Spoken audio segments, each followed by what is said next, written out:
love Human Alliance.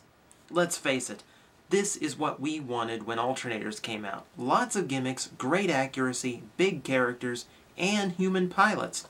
It's the one movie subline I want them to expand even through the next series, just like alternators.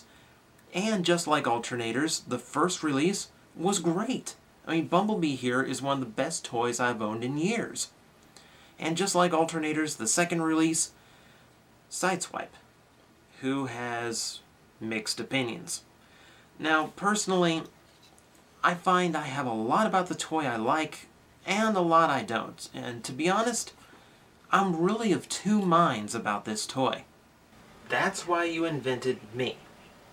I invited him along because, to be frank, I'd be too easy on the toy. Right, and this is not a toy you go easy on. I'm going to rip this piece of plastic slag a new screwball. Whoa, no.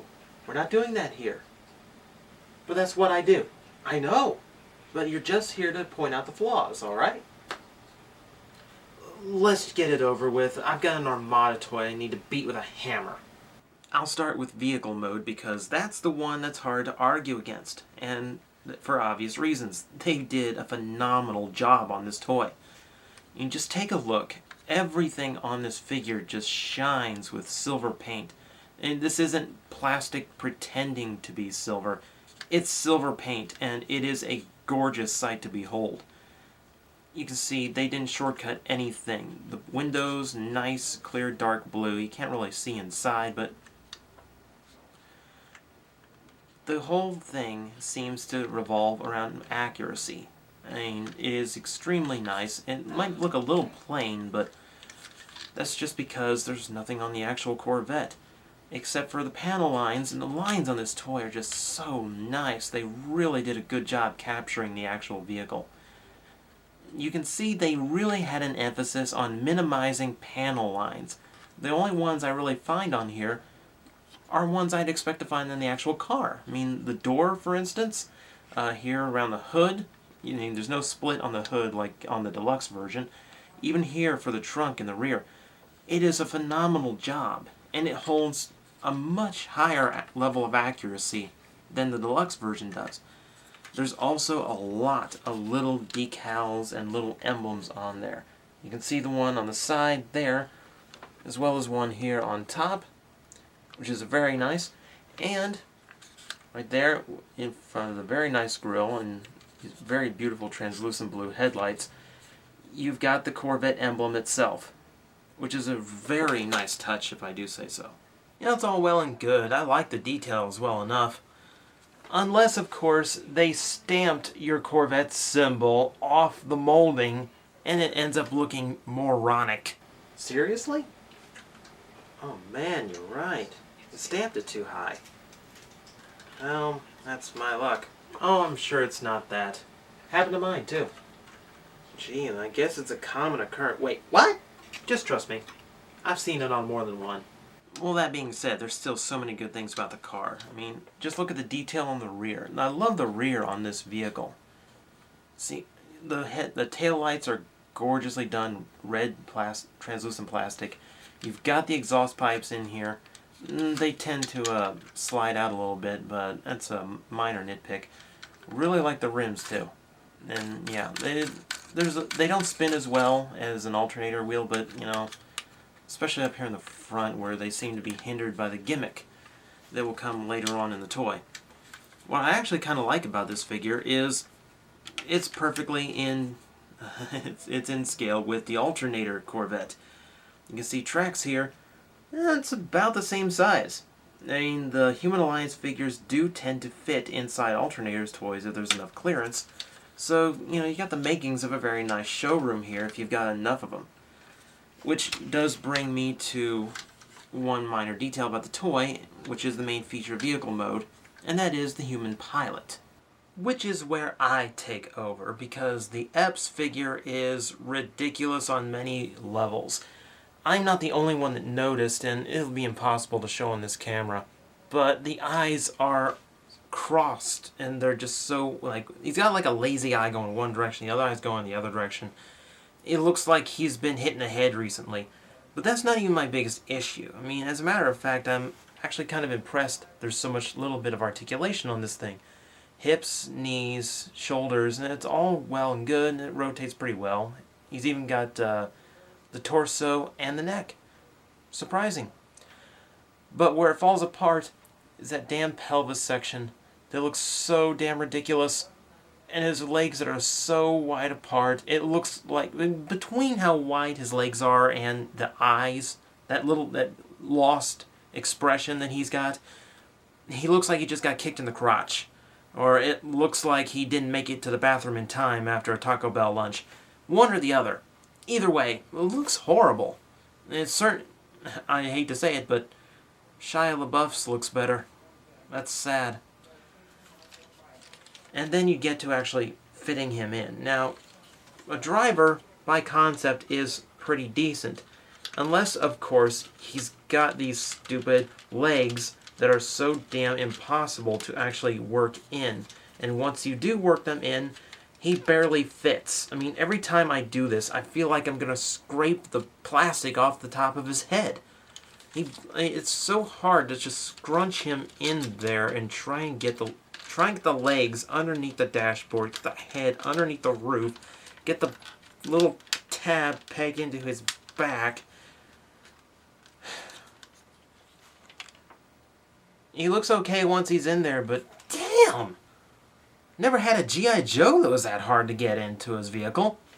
Alright, I think it's time for robot mode. Right. You're not gonna show off the transformation? Nah, it takes too long. Review grinds to a halt. That's why you edit out all the jumbling around. Just show the steps. They just want to see the vehicle in robot mode and know how they are. Besides, who would spend that much time editing a video just for his fans? You're missing the point. The Transformer is 3 toys: action figure, toy vehicle, and puzzle. You're completely leaving out an element if you skip the transformation. Was that the roof? That was the roof. Yeah, you keep that off camera. And when you're done, he should come out looking something like that. It's very similar to the Deluxe, except, of course, a whole lot bigger, with a lot more little details on him. And you can see on the forehead there, he's got some hieroglyphics on him, which is totally random. I guess he's, I don't know, tattoo guy, I guess. I don't know. You got some nice articulation, especially in the arms. Despite what the chest looks like, you've got a very wide range of motion you can get out of the shoulders, which are ratcheted, so they're very secure. You've also got good elbow articulation. The hands rotate, and believe it or not, the hands, those are actually articulated as well. So for those unhappy with how they looked on the Deluxe, you got a vast improvement here. You can make them look however you want. So that was a nice surprise. You've also got head articulation. He can look up and down to kind of scowl, or left and right. It's a very versatile ball joint it's on. You've got a lot of little details in this mode. The proportions, I admit, they're kind of strange. I mean, you can take a look at that midsection, very skinny compared to how wide his chest is, and those big birthing hips that he's been given. I don't know, in a strange way it works, and in a strange way it's strange. But you know what? He does manage to look nice. He manages to look quite a bit nicer and more detailed than the Deluxe version, despite a few strange proportions. And it'd be nice if you could use any of that articulation, but unfortunately you can't because he's got such an enormous backpack. This is where all of his weight is, at least half of it, and I've yet to be able to get this thing to stand up like this. I mean, it's absolutely horrendous. I mean, how they have arranged this. They don't use any of the vehicle mode parts to thicken up this extraordinarily skinny midsection, which I personally don't like. And really, this is really where the design totally falls apart. I mean, you'd think they could do something with that kibble, but as it stands, it completely hinders absolutely everything you can do with this toy. He can't even stand up. Which is why I normally display my Sideswipe this way, with the kibble lowered down on his back. Now, it's not quite as stable, but he holds his balance a lot better this way. That's cheating. You can't review a toy based on what it's not supposed to do. Right. This from a guy who reviews toys based on what he thinks they should be able to do. Yeah. How are the vlogs doing, by the way? I'm sure you get so many demands for more of those. Yeah, at least I post a video more than once a month. Bah, bah. Well, you can't explain away the leg articulation, the non-existent leg articulation. You thought the Deluxe had hindered hips because of those stupid fake little hydraulic pipes in them? This is infinitely worse.